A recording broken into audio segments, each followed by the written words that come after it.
Señoras y señores, bienvenidos, muy buenas noches. Gracias por acompañarnos. Esto es La Silla Roja, este espacio abierto al diálogo, a la crítica, al análisis, a la reflexión. Sean todos ustedes bienvenidos. Gracias por acompañarnos. El día de hoy recibimos al químico Luis Manuel Guerra Garduño, químico por la UNAM, experto especialista en residuos peligrosos por la Fundación Karls Duisberg en Alemania. Bienvenido, químico, gracias por estar con nosotros. Al contrario. Le agradezco Leonardo, muchísimo. el honor es para mí.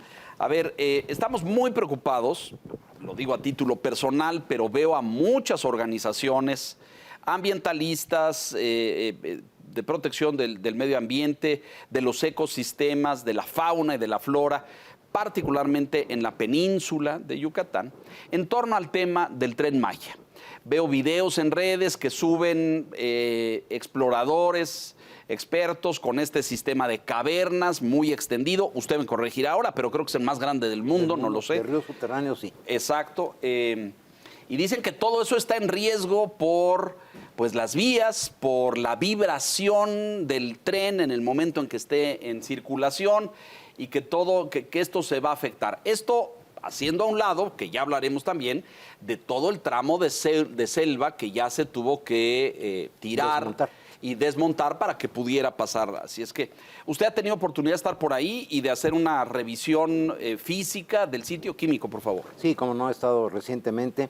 Yo soy miembro del Consejo, asesor en la cuestión del agua potable y desagüe de Cancún y de Playa del Carmen. Correcto. Esto está dentro de una disposición que hizo la misma Secretaría del Medio Ambiente cuando se autorizó la manifestación de impacto ambiental para hacer los pozos nuevos de extracción de agua para Cancún y de conducción de las aguas negras hacia las plantas de tratamiento. Correcto. Entonces ahí tenemos una preocupación que te voy a comentar después, muy importante, porque por cierto el tramo 5 tiene un trazo exactamente encima de los pozos de obtención de agua potable. Hijo. Pero además de eso, es cierto que estamos en una situación crítica porque los suelos de la península de Yucatán son unos suelos llamados kársticos, son calcáreos, digamos, ¿no? Caliza. Como piedra caliza, ajá. exactamente. Y no son suelos muy compactados, no tienen mucha resistencia. A ver, para que nos entienda la gente, porque este es un conocimiento de piedra muy sofisticado. Es como esta piedra porosa que no es muy sólida. ¿Sí? La piedra pómez. Exacto. Es decir, que si uno ejerce mucha presión, eso se puede compactar, se puede desmoronar, ¿lo entiendo bien? Sí, es correcto. Pero además de eso sucede lo siguiente, precisamente por esta porosidad y la alta precipitación pluvial que existe en toda la península, se han ido erosionando en el subsuelo grandes cavernas, bueno, que dieron lugar a los cenotes desde hace millones de años, ¿no? Desde la cultura maya. Exactamente. Entonces, toda esa infiltración de agua con el paso de los siglos ha ido horadando por abajo, digamos. Son suelos que no tienen mucha resistencia a la compactación. Eso se conoce desde hace muchísimo tiempo. Pero se ha permitido la construcción, pues tan solo el desarrollo de Cancún, de Playa del Carmen, la misma carretera, ¿no? Que la une autopista. la autopista. Pero exactamente en la zona donde está el trazo... el tramo 5. El tramo 5, existe esta característica única en la península y única en el mundo de la mayor ocurrencia, o sea, la mayor presencia de ríos subterráneos. Hay todo un sistema hidráulico en donde con el ciclo del agua, esta agua va a dar finalmente al mar subterráneamente. Y de ahí, por cierto, se obtiene el agua para alimentar Cancún, Puerto Morelos, Playa del Carmen, Tulum. En fin, los que hemos tenido oportunidad de viajar por ahí o hacer turismo por ahí y conocemos algunos cenotes yo no soy... Esto no es espeleología, ¿verdad? Espeleología es espeleología. el estudio de las cavernas. Pero he tenido oportunidad de conocer y recuerdo esas como aguas cristalinas, absolutamente puras, muy transparentes. Uno se para arriba de un cenote y puede incluso ver hasta el fondo de un cenote. Exactamente. Son muy limpias, muy cristalinas, y hay corriente, ¿no? Yo he visto ríos que llevan corriente porque, dice usted, desembocan en el mar. ¿Eso está en riesgo? Está en riesgo, definitivamente. Hay estudios suficientes que nos dicen que la vibración de un tren de alta velocidad A diferencia de la carretera, ¿verdad? En donde circulan efectivamente a velocidad alta, pueden ser 120, 130 máximo kilómetros por hora, autobuses, camiones pesados, no tienen la misma resonancia desde el punto de vista de vibraciones. Hacia abajo. Hacia abajo que la que tiene una Un vía tren. férrea. Vamos a estudiar eso y vamos a tratar de explicarlo. Entiendo que la autopista pues tiene una base, ¿no? O sea, construido, hay un... Yo he visto cómo las hacen y les ponen tierra abajo y les ponen caliza Una y les ponen... base, subbase y luego la carpeta. Y luego la carpeta. Y eso pues hace que el impacto de la vibración sea menor al piso, quiero suponer, al subsuelo. Sí. En el caso del tren no es así. En el caso del tren no, de ningún tren. Hay una ley de la física, presión es igual a fuerza entre área, ¿te acuerdas? Bueno, Sí. Si yo ejerzo... Me encantaría decirle que sí, pero no, pero le sigo la conversación. Bueno, la presión tiene que ver con la fuerza que se ejerce sobre un área determinada. Claro, en esa zona sí. Es el principio de la ingeniería civil, de la construcción, ¿no es cierto? Es exactamente. decir, ¿qué peso va a soportar esto en determinado espacio? De la mecánica de suelo. Ajá, exacto. ¿No? Que está perfectamente estudiado. Bueno, en el caso de la carretera tenemos un área bastante grande, bueno, pues que son cerca de 50 metros o un poquito más, ¿no? A ambos lados, Ajá. en donde se distribuye El la peso. presión y el peso que ejercen, por ejemplo, un tráiler de... De doble caja de o doble caja, ajá. una cosa así, ¿no? Se distribuye. Y además la vibración que genera pues es mucho menor que la de un tren de muchos vagones, ¿no? Ahora, la presión que se ejerce por una vía férrea, por eso se tiene que hacer esta cama de grava y luego los durmientes encima y encima las vías, es precisamente porque va muy concentrada la presión por las ruedas de fierro. Claro. Todo el peso está en ahí, un área. en eso, exacto. Exactamente. En un área muy reducida. Ahora, entiendo, corríjame, pero ¿algunos de esos tramos del tren son elevados? El presidente acaba de decir hace unos cuantos días, al principio de esta semana, que bueno, que se van a construir los pasos elevados y los puentes para salvar los cenotes, cosa que no se había dicho antes.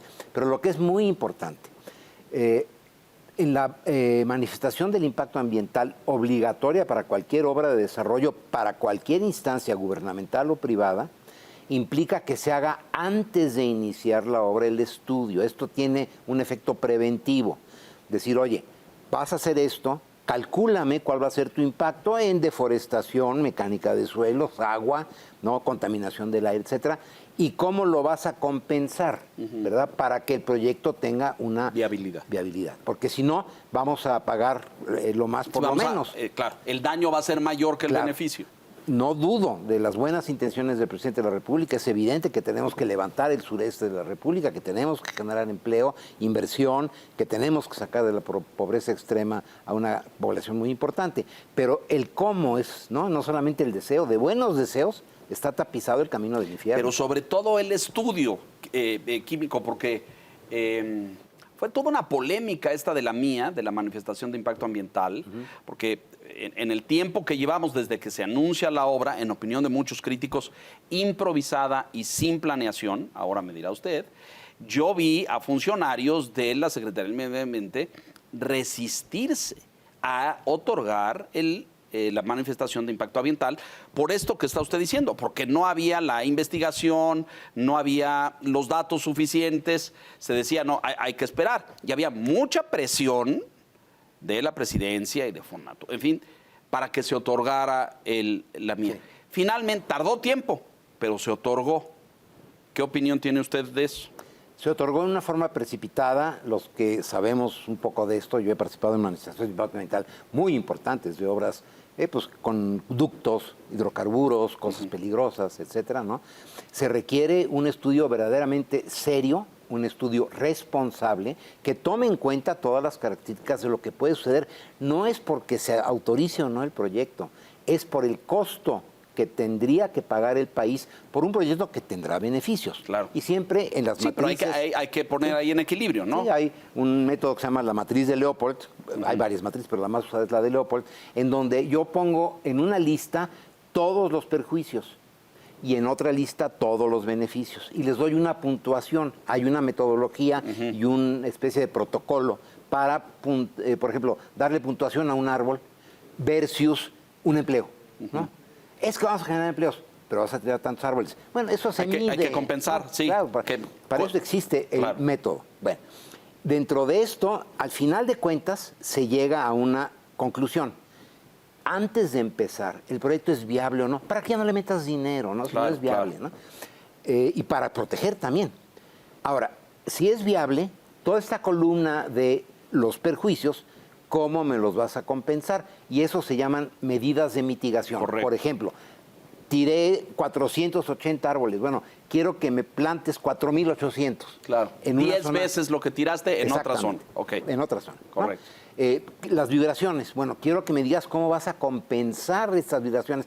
Primero, me las tienes que medir. Me tienes que decir qué tanto va a vibrar el tren, qué longitud tiene, qué peso tiene, a qué velocidad va, en qué tramo circula, con qué inercia, ¿no? Para poder medir exactamente las oscilaciones, las vibraciones, lo que puede pasar en el suelo. Y ahí tú me dices, sí, pero voy a construir un paso elevado de 300 kilómetros, con unos pilotes que están perfectamente anclados en el Cimentados. subsuelo, Ajá. cimentados, ¿no? Ahí, vamos a entrar, eso ya es mecánica de suelos, pero ¿un pilote tiene un menor impacto de peso y de presión que un tren sobre la superficie? ¿O es distinto? Es distinto. El pilote se hace para llegar a un suelo firme. Claro, rocoso, supongo. Ujú.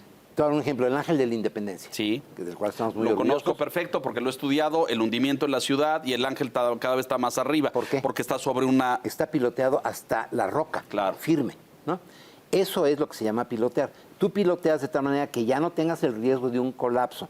Y entonces puedes construir encima y preservas la superficie, ¿verdad? Sin dañarla. En este caso, por ejemplo, los cenotes, los ríos subterráneos, etcétera. ¿Y ¿no? se puede en el caso de un subsuelo tan cavernoso, con tanta hidrología subterránea? Hay que verlo y hay que estudiarlo. Sí. Yo creo que sí se puede, pero tiene un impacto. O sea, al meter el pilote tú en muchas cavernas donde está el pilote, pues ya rompiste la estructura. Claro, ¿no? y además contaminas, porque el pilote debe ser Concreto. hierro, acero y concreto, quiero suponer, usted Claro. me corregirá. Sí. Y a la hora que pasa por ahí, pues aquella agua cristalina a la que yo me refería, pues ya no va a ser tan cristalina si está conviviendo con metales y con concreto, ¿no? Claro. Puede ser muy estable el pilote. Hay puentes en Inglaterra, en Europa, que llevan cientos de años con el concreto y se mantiene el agua, el río Támesis. Por ejemplo, sí. Se mantiene el agua bastante O el limpia. Danubio, recuerdo, en Alemania también. Exactamente, el río Rin. Ajá. Bueno, el caso es de que sí se puede tener una estructura que sea perfectamente estable, que no afecte la corriente de agua, pero durante la construcción sí hay una afectación. ¿Por qué? Se cuela, ¿no? Claro, hay claro. polvos, Filtraciones, hay filtraciones, etcétera, Claro. hay agrietamientos, etcétera, ¿no? Bueno, pero lo que es importante es lo siguiente. Se inició una obra sin tener estos conocimientos. Todo el escándalo que se ha armado porque el tren va sobre la selva fue por una modificación del trazo original, el cual está en la mía, En la manifestación de impacto ambiental. manifestación de impacto ambiental, pero ya la modificaste, porque hubo un arreglo con los hoteleros que no querían. Claro, ¿no? lo que está explicando el químico es que pasaba por una ruta. ¿Por la carretera? Por la carretera que estaba ahí enfrentito de los hoteles, ¿no? En toda esa franja que va de Cancún a Tulum, ¿no? Que es una zona de playas espectacular y se decide cambiarlo de ahí y se mete a la selva. Sí, exactamente. Pero este cambio de trazo no está en la manifestación de impacto ambiental. Y Lo la que me ley- está diciendo es que entonces todo lo que dicen los ambientalistas que se afecta a la selva y el subsuelo no se midió. No se midió, no está medido. Es gravísimo lo que Eso se es está muy grave. diciendo. Ahora, lo que es más grave, O sea que la mía no sirve, es para ese tramo, pues, esa ¿no? mía no debía haberse autorizado. Por eso varios funcionarios ya no están. Porque dijeron, momentito, yo... Renunciaron, ¿no es cierto? Se Sí, fueron. Sí, sí. Yo en mi ética... Yo no profesional, avalo eso, claro. ¿Por qué? Porque sé lo que va a pasar. Bueno, pero lo importante es esto. El costo del tren era de 120,000 millones de pesos. Así se nos anunció a los mexicanos como un gran proyecto de desarrollo, 120,000. Como 6,000 millones de dólares. Por ahí, Exactamente. exactamente. Vamos en 290,000. Vamos en 290,000. Pero lo más importante de Más todo del esto- doble, Químico. Más del doble, casi el triple. Más del doble. Vamos ahorita. Pero con esta nueva disposición, este nuevo reconocimiento del presidente de que se van a hacer los pasos elevados, se va a cimentar todo, etcétera, eso todavía no está contemplado en los costos. Lo va a elevar todavía más. No, pues claro, va a costar más caro. Claro. Construir y elevar sale infinitamente más caro que hacer la vía a ras de suelo, ¿no es cierto? 4 o 5 veces más caro. Pero por otro lado, no es seguro de que se pueda realmente. Como te dije, yo creo que sí, pero lo que dice el químico ahora en sus creencias tiene que estar sustentado con estudios claro. de mecánica de suelos por instituciones avaladas que lo pueden hacer, como la Facultad de Ingeniería de la UNAM, como el Colegio de Ingenieros Civiles, como el Instituto Politécnico Nacional, que digan, a ver, aquí está la mecánica de suelos y esto soporta tanto peso por cada metro cuadrado. Y eso lo tenemos que saber. En las muchas cosas que se han escrito al respecto, porque ha habido pues muchos expertos que se han manifestado, algunos expertos en mecánica de suelos, dicen que el impacto del meteorito ahí, en esta zona que se llama Chicxulub, es lo que produjo o contribuyó al paso de millones de años a la formación de este subsuelo cavernoso. Es cierto. Bueno, es decir, yo quiero pensar que muchos kilómetros, a lo mejor no solamente ese tramo, sino más extenso, tienen estas mismas características. Sí. ¿Qué pasa si se pone una columna o un pilote para una vía elevada sobre un cenote o sobre una caverna? Lo más probable es que la vibración y el peso, la presión a la que usted se refería, compacte ese subsuelo. Sí, es probable. Sí. De por sí, lo que es la caverna, que se formó precisamente porque es porosa, por eso existe esa oquedad, seguramente tiene un piso, ¿verdad? Una base también porosa. Entonces el pilote debe estar más abajo que el cenote. Ahí es donde puede haber una afectación muy importante y puede haber filtraciones que hagan que desaparezca el cenote. ¿Usted ha estado en contacto con las autoridades del medio ambiente químico? ¿Ha discutido el tema? Es decir, porque yo creo, usted decía hace un momento, varios renunciaron porque dijeron yo no estoy de acuerdo con esto, va a ser un desastre ecológico. ¿Quién lo avala? No sé. Yo no he hablado con las autoridades. Hay, tengo que reconocerlo, una especie de cerrazón, de una reacción de que es de mala fe el cuestionamiento. Y aquí quiero decir claramente que habemos muchos que no queremos que esto se politice, no tiene nada que ver con el apoyo, ¿no? Como dije, reconozco la buena voluntad. No es partidista, no es político. No es político, no tiene nada que ver con eso, tiene que ver con nuestra naturaleza, nuestra herencia, nuestra responsabilidad en esta generación de cuidar lo que nos fue dado como custodios de un medio natural. Y para eso se crean los mecanismos, las herramientas de prevención de daños. Yo me recuerdo muy bien en la época de Echeverría, en donde había también proyectos gloriosos. Uno de ellos fue la Chontalpa. Sí, lo recuerdo. Había que colonizar y se trajeron campesinos en aviones a colonizar lo que era la selva media perennifolia de Tabasco, del norte de Tabasco, del sur de Veracruz. ¿Con qué objetivo se hizo? Recuérdenos. Para abrir al cultivo. Ajá. La selva había que dominarla. Y así se dijo oficialmente y se desmontó la selva. Ese tramo, por lo menos. Bueno, cantidad de miles de hectáreas, y se metieron vacas. Todos los que en alguna forma estábamos involucrados ya en este tema dijimos, momentito, es que no es meter vacas en un lugar así nada más. El suelo aguanta, muy poca gente piensa que tiene que ver la pisada de un animal. Claro. La pisada de los bovinos. La res, ajá. Claro, compacta el suelo.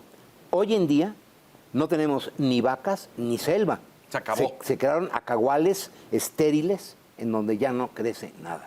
¿Por qué? Se desconoció la realidad natural para un proyecto que iba a traer desde luego muchos beneficios, bienestar. Pero no se estudió adecuadamente. No se estudió adecuadamente y fue un desastre. Había una Comisión Nacional de Desmontes que con bulldozers, los C-60, me acuerdo. Entraban a tirar selva. Entre dos bulldozers había una cadena de este grueso, ¿verdad? Y entraban a la selva arrasando, salían desesperados los jaguares, las guacamayas, los animales que se le estaban destruyendo su casa. Qué torpeza, ¿no? Qué atropello. ¿Sí? Había que colonizar, ¿verdad? La intención fue buena, pero como dije, de buenas intenciones está pavimentado el camino al infierno. Pero mire usted, yo entiendo que claro, conforme pasan las épocas, pues las perspectivas cambian, ¿no? Es decir, el siglo XVIII y el XVII se caracterizan en el mundo por el gran colonialismo y las grandes potencias europeas desde el XVI con España, yendo a colonizar otras tierras y trayendo su fe. Y bueno, y ese era el punto de vista en ese momento histórico. Pero hoy tenemos pues muchos más datos de la ciencia y experiencias como esta que usted cita, de que una obra mal calculada, mal estudiada, sin sustento científico, puede traer al paso de los años muchas más desgracias que los hipotéticos beneficios con los que fue lanzada o planeada. Exacto. Yo percibo en esta administración, y se lo cuestiono, como un rechazo, usted decía como una cerrazón, un rechazo a todo dato científico, un rechazo a toda información que diga, oiga, aquí tirar 2 millones de árboles, pues tendríamos que sembrar 20 en otro lado. ¿Quién lo va a hacer? ¿Quién tiene el presupuesto? ¿Dónde se está haciendo? Nadie dice nada de esto. Nada más se habla del beneficio del Tren Maya. Y me preocupa otro tema que le quiero poner a su consideración y es el de la declaratoria de seguridad nacional. Es decir, el gobierno, en aras de que no haya crítica o de que no se cuestione o de que ningún grupo ambientalista de la zona pueda detener la obra, cosa que pues jurídicamente sería válido, pues lo declaran de seguridad nacional, en aras de que ya nadie pueda decir nada. ¿Qué piensa? Pienso que eso fue un exceso. Definitivamente, desde el punto de vista de la jurisprudencia, no se justifica porque seguridad nacional no tiene que ver con un tren turístico, ¿no? No es transportación de material estratégico. Son turistas lo que se va a transportar, ¿no? Entonces, la seguridad nacional, desde mi punto de vista, no aplica. Y estoy convencido de que el que se le declare seguridad nacional fue por los amparos, no previo, o sea, no por el proyecto mismo. Al inicio se dijo, no, este proyecto es tan importante que lo vamos a declarar de seguridad nacional. No, fue una respuesta a la reacción de la ciudadanía que dijo, momentito, yo me estoy amparando porque aquí esto que está sucediendo no lo apruebo, no lo considero conveniente. Entonces, fue una declaración a posteriori. Un tren turístico, desde mi punto de vista, no es seguridad nacional. Bueno, no solo desde su punto de vista, no hay nada estratégico en la transportación de un turista.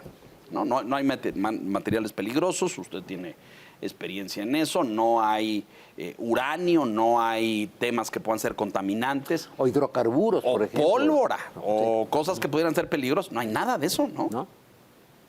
Para mí, la declaratoria fue para darle la vuelta, frenar la reacción de la sociedad que está alarmada por lo que está sucediendo. Déjenos hacer una pausa. Estamos con el químico Guerra haciendo una revisión del impacto ambiental, ecológico, en esta muy controversial obra del Tren Maya que pues el gobierno y el régimen han decidido continuar al costo que sea. Ya nos daba algunos adelantos presupuestales de cómo pues ya vamos en 2 veces y medio lo que fue presupuestado. Y pues ni para cuándo acabar, porque ese tramo 5 que ahora se anuncia será elevado, pues va a multiplicar el costo. ¿No es cierto? Definitivamente. Mensajes, regresamos.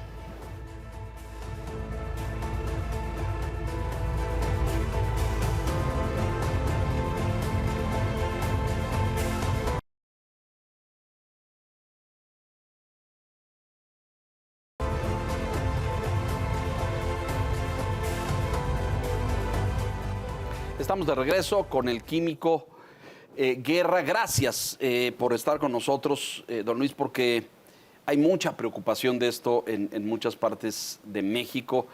Yo he visto a grupos, sí, ambientalistas, pero exploradores, este turismo de aventura que en México ha cobrado ciertamente un auge y una relevancia importante, que recorren ríos, cavernas y todo, y que hoy se han convertido en los grandes voceros de la defensa del medio ambiente.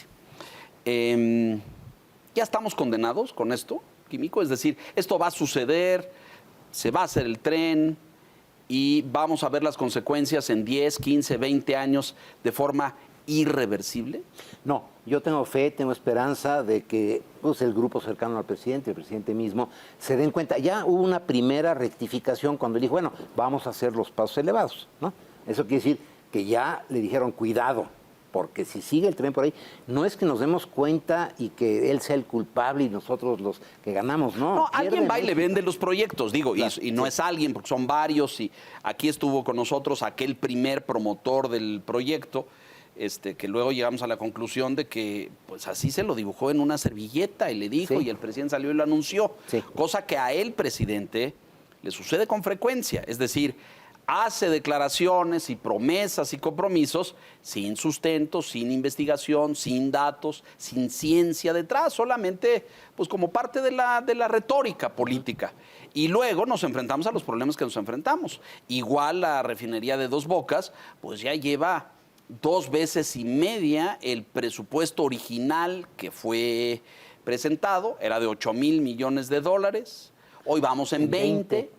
Y no se ha acabado, es decir, puede costar otros 2, 3, 4, etcétera. Lo cual habla de una pésima planeación, ¿no es cierto? Es decir, Sí. Pero yo tengo esperanza. Hay otro factor muy importante. Lo que se ha, pues digamos, podido saber, dictaminar con la conjunción de una gran cantidad de información científica que se ha recabado, es de que no va a funcionar. O sea, ¿qué? el tren No va a funcionar. no va a funcionar ¿Por porque qué? independientemente de las posibles rupturas, colapsos, hay una cosa que se llama el equilibrio, la estabilidad de las vías férreas, que no tengan desgaste. Inclinación. Inclinación, etcétera. Aunque no exista un derrumbe, la inclinación puede ser tal que se descarrile el tren. Y entonces, pues no va a funcionar. Eso por un lado. Por otro lado, no está claro, porque no existe el estudio económico publicado. A ver, pero lo que está diciendo es muy serio. Es decir, se va a inaugurar, como gusta tanto en esta administración, no hay obra, pero se va a cortar un listón, como ya pasó en Dos Bocas. Bueno, ahí sí hay obra, ya están los andamios, pero pues de ahí no sale un barril refinado y no saldrá en años. Pero el tema es, se va a inaugurar el Tren Maya y corremos el riesgo de ver una tragedia en un tiempo futuro por este problema que ustedes Exactamente, sí.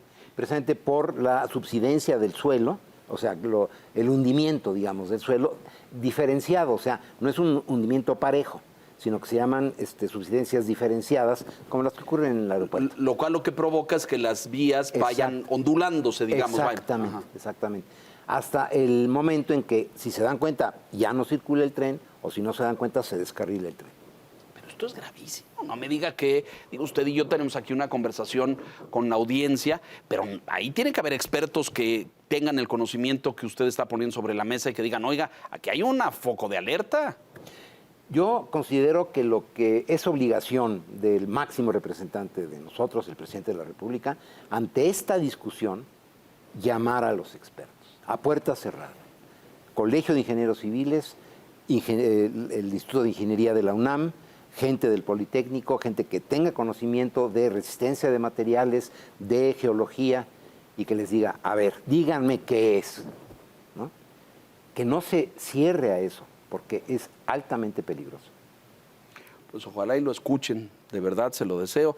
Usted tiene la esperanza, yo no, porque ya vi lo que pasó con los aeropuertos, ¿no? Es decir, a todas luces sabemos hoy, con cualquier experto aéreo, que el Felipe Ángeles no vino ni a remediar, ni a sustituir, ni a arreglar el problema que teníamos en el Benito Juárez. Al contrario, algunos piensan que se han agudizado los problemas.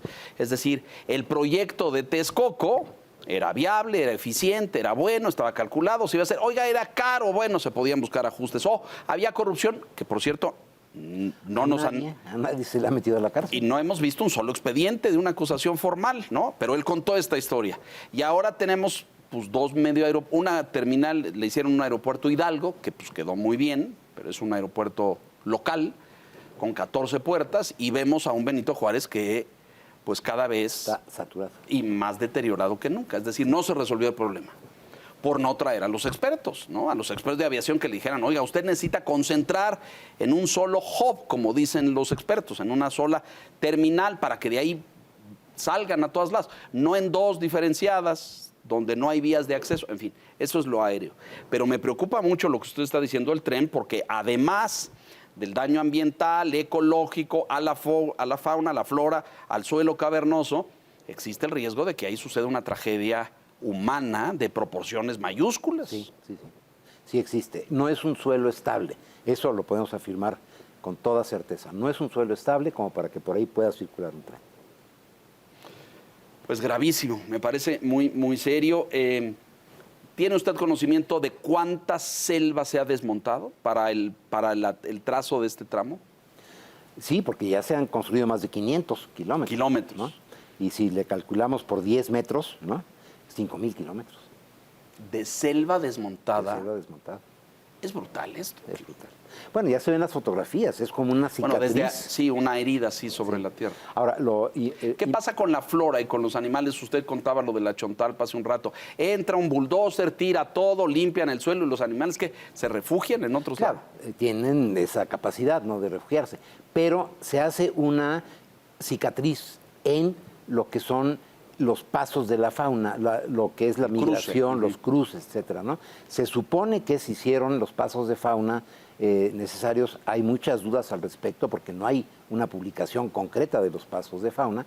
Y esto también es muy relativo porque una vía férrea, que es grava, son rieles de acero, etcétera, espantan a mucha de la fauna silvestre, ¿no? Entonces, por ejemplo, un jaguar, que es una verdadera maravilla, para mí es la cúspide de la evolución biológica, quitándonos a nosotros el poder cognitivo, pero desde el punto de vista puramente biológico, para mí el jaguar es los grandes felinos, ¿no?, son la cúspide.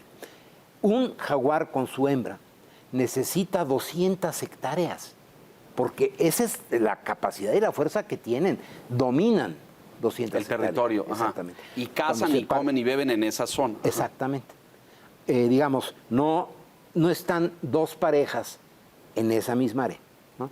A menos de que haya una abundancia poco normal. En Brasil hay algunos sitios. Pero la vía férrea va a cortar ese hábitat, ¿no? Y va a impedir de que se tengan los equilibrios naturales, las rutas naturales. Inclusive había un plan que México encabezó, que se llama el Corredor Biológico Mesoamericano, que es un compromiso que se hizo con México, Belice, Guatemala, Honduras, El Salvador, Costa Rica y Panamá, para permitir que existan como corredores. Si ya se urbanizó, si ya se tiró selva, si ya se desarrolló ahí una ciudad. Se corta, pero se puede procurar y se puede rehacer, y hay ejemplos exitosos en el mundo, lo hay en la India, en donde se permite un corredor, o sea, una continuidad, Lorenzo. Claro, lo que estoy entendiendo es que en toda esta zona mesoamericana, como se llama originalmente, de culturas comunes y de una serie de cosas, exacto, se permitiera el paso libre de animales por toda esa zona. Leonardo, es algo básico en la cuestión de la manutención de la biodiversidad.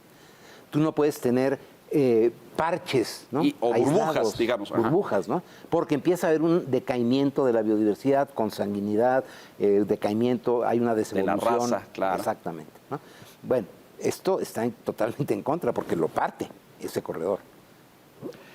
Pero no puedo creer que no haya gente allá adentro que lo haya visto y que lo haya dicho. Digo, sí entiendo que le tienen pánico al caudillo y que nadie le... Oiga, señor, eso va a acabar con... Pero hay gente seria, o había gente seria en la... renunciar.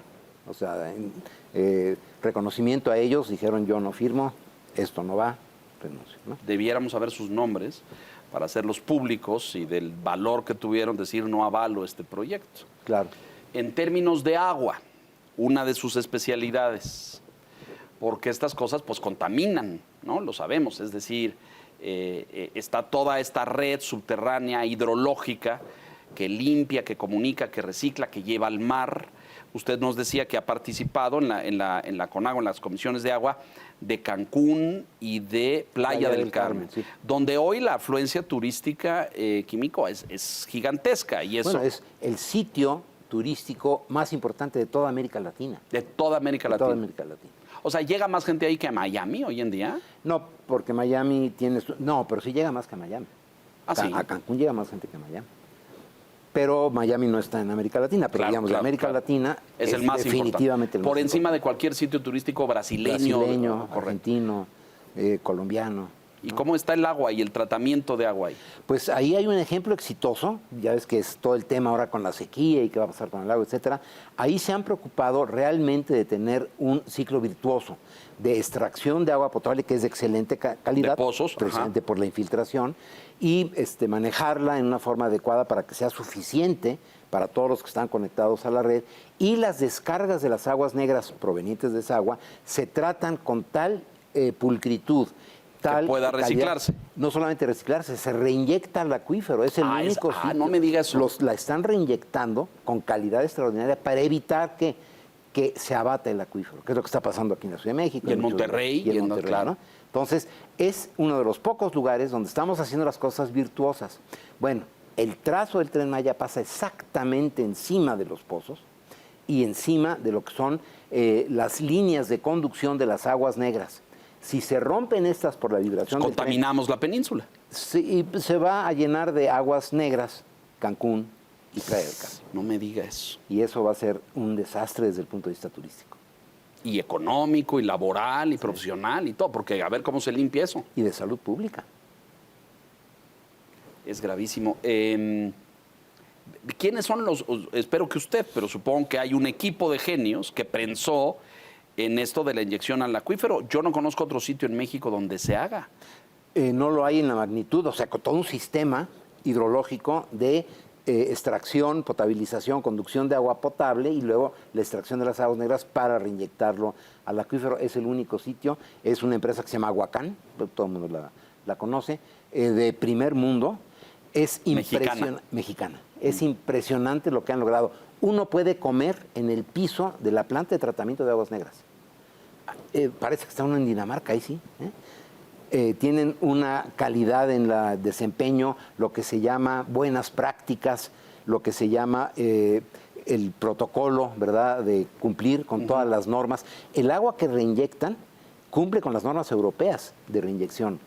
O sea, es un orgullo. Es cristalina totalmente y es limpia. No es cristalina totalmente, pero sí apta para consumo humano. Lo cristalino tiene que ver con la turbiedad. Sí, ¿no? Puede ser un agua cristalina que tenga benceno. Claro. Y me va a matar. Pero bastante buena. O sea, yo me quedé gratamente impresionado con monitores que transmiten a través de internet las descargas puntualmente en Las ciudades europeas, Químico, tienen todas estos sistemas muy avanzados, o sea, porque pues, toda urbe tiene aguas negras, ¿no es cierto? Claro. Y mientras más grandes las ciudades, como la Ciudad de México, Monterrey, de millones y millones de habitantes, pues estos se vuelven problemas mucho más complejos. ¿Cómo lo han en Europa esto está resuelto? Pienso en Alemania. Está resuelto en su gran mayoría. No hay ninguna solución perfecta en ningún caso del medio ambiente, ¿no? Pero, por ejemplo, podemos referirnos al caso del río Támesis. Era un río muerto en Londres. Era un río contaminado sucio. Todo el aceite de las embarcaciones, etcétera, durante décadas y décadas. Bueno, desde el 1850, se platicaba en las novelas de Dickens y todo eso, ¿no? El río Támesis. Y olía mal, además, lo cuenta la literatura. Exactamente. Bueno, han regresado ballenas al río Támesis, ¿no? El río Rin, yo estudié en Alemania la carrera de químico, en los años 69, 73, en ese lapso. El río Rin estaba tan contaminado que aparecían millones de peces muertos en la superficie del río Rin. Me acuerdo que era el escándalo nacional. Se cayó un gobierno por eso. Surgieron los verdes, por cierto. El Partido Verde, El Partido Verde fue el primero, el alemán. Precisamente por eso. Hoy en día... 50 años después. Sí. Puedes tomar agua. Del Rin. Del Rin. O sea, sí se puede. Las grandes ciudades... Bueno, París tiene la planta de tratamiento de aguas más grande del mundo. Y saca agua con una calidad, bueno, va a dar al río Sena, ¿no? Perfectamente limpia. Entonces, sí se puede cuando hay voluntad, cuando hay la percepción de que por encima del interés económico y político está nuestra naturaleza, nuestra salud, la de nuestros hijos, ¿no? Entonces, hay un factor aquí muy importante. Los problemas ambientales se fueron acumulando durante muchísimas décadas. No se pueden solucionar de la noche a la mañana. Hay que meterle recursos, hay que meterle profesionalismo, hay que capacitar a cuadros técnicos, ¿verdad?, que puedan manejar las soluciones tecnológicas para evitar la contaminación. Y me parece, usted lo decía hace un momento, pero colocarlo como prioritario por encima de la política y la economía. Es decir, yo cito esto con frecuencia frente a estudiantes, es decir, aquella anécdota usted se debe acordar también en los 70s, cuando la contaminación del aire en Londres era de tal densidad y magnitud que se caían... Se moría la gente en la calle. Y se caían aves. Trafalgar, que está lleno de palomas, se caían aves muertas. Y todas, hay películas, hay documentales, hay documentos que lo registran. Y 30 años después, para los 90, mediados de los 90, eso se había corregido. Es decir, sí hubo medidas para cambiar los combustibles de los autos, por ejemplo, quitarles plomo, hacer una serie de cosas. Hoy ya estamos en la ruta de los autos eléctricos, pero se cambió el aire de una ciudad por medidas consistentes. Exacto. ¿Y por qué nosotros no podemos? Porque no está en el radar de los políticos. Tenemos un grave problema en México, que los políticos están un tiempo muy limitado y tienen horizontes muy limitados. Cortos. Y dicen, no, si yo soy presidente municipal tengo que hacer algo en 3 años, porque en 3 años estoy sujeto otra vez a la elección. Y entonces, todo lo que dure 3 años y medio no me interesa, ¿no? Y una planta de tratamiento bien, un tren, se llevan 5, 6, 7 años, una refinería, ¿no? Claro. O más. No pueden estar sujetas a los tiempos políticos, por un lado. Y por otro lado, hemos fallado en crear conciencia entre la sociedad mexicana de la importancia del medio ambiente. Por ejemplo, la verificación vehicular. Nosotros iniciamos un grupo de ambientalistas fue en el año 88, por ahí, un programa ciudadano voluntario que se llamaba Un Día Sin Auto. Sí, lo que luego recuerdo. se convirtió en el Hoy No Circula, Sí, ya sí. oficial, gubernamental, ¿no? Bueno, lo que queríamos hacer es que la gente ligara la verificación de tu coche con la respiración de tu bebé. Y ya no. Leonardo, ¿qué está sucediendo? Es un trámite. Tengo que ir a verificar. No, y además se prestó a corrupción, Mucho. a la mordida, al brinco, a una serie de cosas para dar a la mexicana. Le damos la vuelta, como hoy tristemente el presidente le da la vuelta a la ley y a la Corte para cumplir su meta y su objetivo. Claro. Fíjate, la muerte por contaminación atmosférica, básicamente producto de la generación de energía y el transporte, es de 93,000 al año. 93,000 mexicanos. ¿Está hablando de México? De México. De la República Mexicana. En la República Mexicana son 93,000 personas mueren al año por contaminación del aire lo que se llama mortalidad atmosférica. mortalidad incrementada. O sea, Ajá. que esa mortalidad no debería suceder si no hubiera contaminación atmosférica. La refinería de Tula, que ya se había convertido precisamente por cuestiones ambientales a gas, se regresó a combustóleo porque hay una política ahorita Sí, aquí de energética, producir electricidad con combustóleo. Sí. Claro.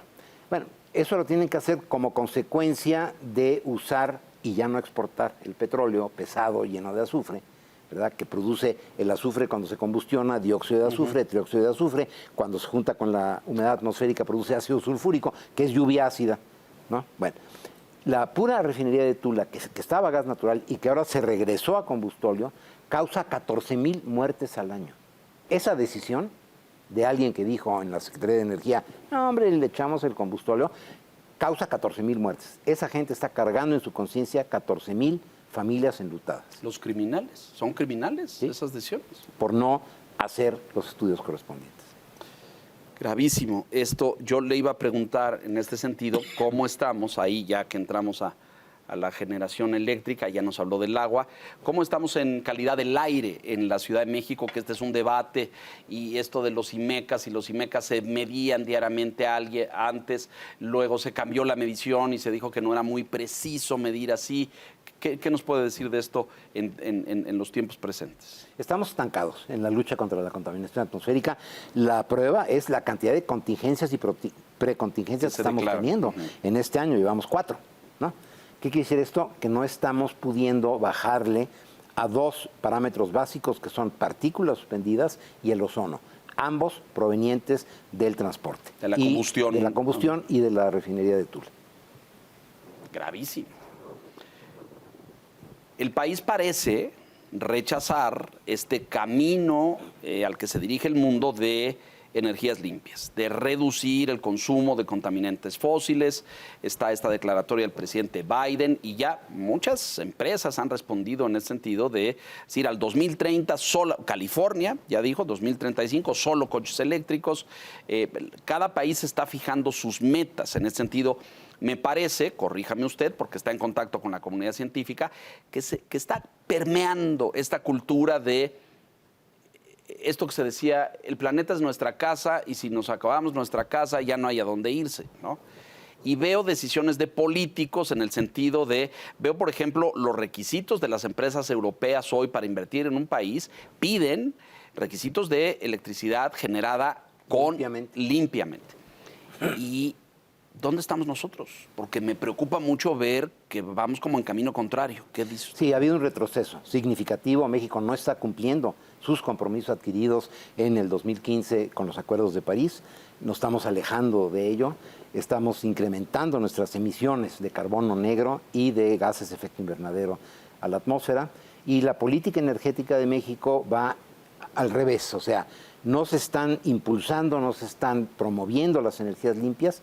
El mismo presidente dijo entre Mexicali y Tijuana, donde está este parque eólico, esos reguiletes que afean el paisaje, y luego un secretario del Medio Ambiente dijo el aire que esos reguiletes le roban a las comunidades. ¿no? Entonces, vamos en sentido contrario, esperamos que haya una rectificación. Pero déjame entender por qué, Químico, porque digo, yo puedo decir que esto es por razones políticas, pero hay desconocimiento, hay ignorancia, hay rechazo a la ciencia. Usted es un científico y yo creo que debe sentirse muy desesperado decir, pero si aquí está la evidencia, ¿por qué no le prestan atención?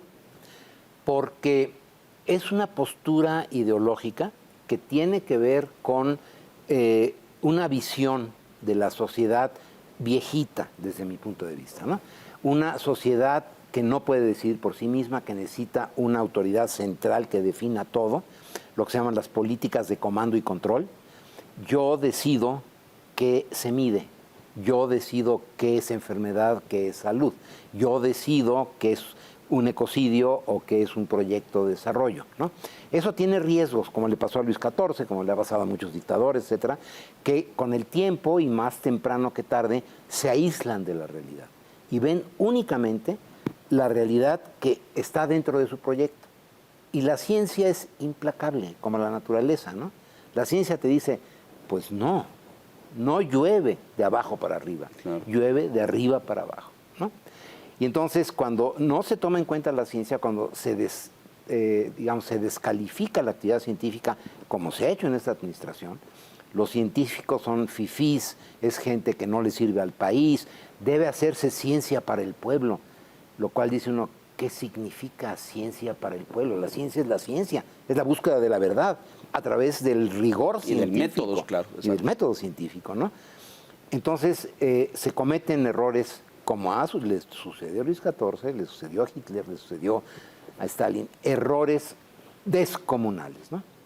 Porque no hay esta, digamos, claridad de pensamiento de decir, yo no tengo la última verdad, en ningún campo. Y si tomo las decisiones conforme a lo que se me ocurrió, pues el riesgo es muy alto. Como científico, ¿se siente usted frustrado? Sí, enojado. Es un poco decepcionado del tiempo que estamos perdiendo en un país que necesita salir adelante, que necesita empuje, necesita sacar realmente de la pobreza. La pobreza está aumentando, no está disminuyendo. Comentario final, nos estamos acercando a los minutos finales. Nos deja usted un mensaje pues de consternación, me parece, es muy, muy serio. Recomendaciones para tratar de mitigar, de reducir, de neutralizar el daño y las consecuencias que estas políticas puedan tener.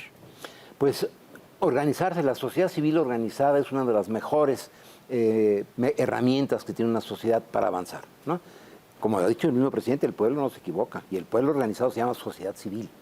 Somos civiles que organizados, pues dar a conocer estas realidades, insistir en ello, el que se tenga el antecedente, el que se sepa que va a haber responsables y que van a ser sujetos del juicio de la historia. Químico, le quiero agradecer muchísimo que haya estado con nosotros hoy, don Luis, porque pues, nos plantea un panorama. Ya no hablamos del CONACYT porque no quería yo politizar esta discusión, ¿no? Pero le iba yo a preguntar su opinión porque si la autoridad que promueve la ciencia en este país está teniendo opiniones tan pues, polémicas y controversiales, pues sí registro un retroceso en muchos sentidos. Pero qué bueno que una voz científica especializada nos viene a decir cuál es el riesgo de lo que está pasando en la península y en otras partes del país. Le agradezco mucho que haya estado con nosotros y pues seguiremos en comunicación para darle seguimiento al avance de esta obra y de lo que podamos ir pues mitigando, si es posible. Y contribuyendo a que se sepa pues la sí, verdad. Ese es el propósito, difundir. Bienvenido y muchas gracias. El químico Guerra, experto en esta materia, con este panorama que me parece, pues nos deja una serie de cuestionantes sobre esta insistencia gubernamental sobre que esa obra, en particular el Tren Maya, va a traer solamente beneficios a la sociedad. Esto es La Silla Roja, le agradezco puntualmente su presencia y su compañía esta noche y no se olvide, aquí la semana entrante a la misma hora. Hasta entonces, gracias.